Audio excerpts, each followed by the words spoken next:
CCN news एक पाऊल महाराष्ट्रासाठी। गुढीपाडव्याच्या पवित्र मुहूर्तावर भाजपा आमदार श्वेता महाले, मुख्यमंत्री देवेंद्र फडणवीस यांचे खासगी सचिव विद्याधर महाले मुलगा राजन्य यांनी आपल्या कुटुंबासह घरासमोर पारंपरिक पद्धतीने गुढी उभारून मराठी नववर्षाचे स्वागत केले। यावेळी घराच्या परिसरात उत्साहाचे आणि भक्तिमय वातावरण निर्माण झाले होते। गुढीपाडवा हा मराठी संस्कृतीतील अत्यंत महत्त्वाचा सण मानला जातो। विजय, समृद्धी आणि नव्या सुरुवातीचे प्रतीक म्हणून घराघरात गुढी उभारण्याची परंपरा आहे। या परंपरेनुसार आमदार श्वेता महाले यांनी विधिवत पूजा अर्चा करून गुढी उभारली। यावेळी कुटुंबातील सदस्य उपस्थित होते। गुढी उभारण्यापूर्वी पारंपरिक पद्धतीने पूजा करण्यात आली। गुढीला रेशमी वस्त्र, फुलांचा हार, साखरेच्या गाठी आणि तांब्याचा लोटा लावून सजवण्यात आले।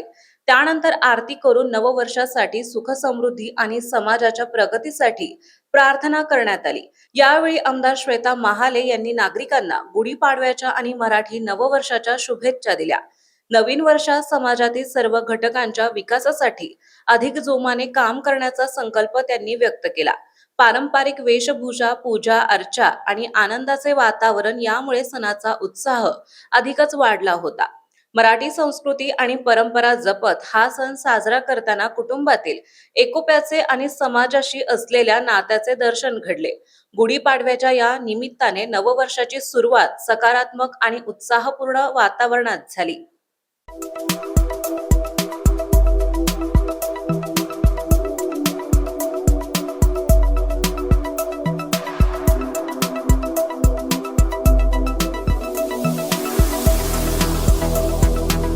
तसेच आपल्या भागातील महत्त्वाच्या बातम्या पाहण्यासाठी CCN न्यूज डेस्क चॅनलला सबस्क्राइब करा आणि बेल आयकॉन प्रेस करा।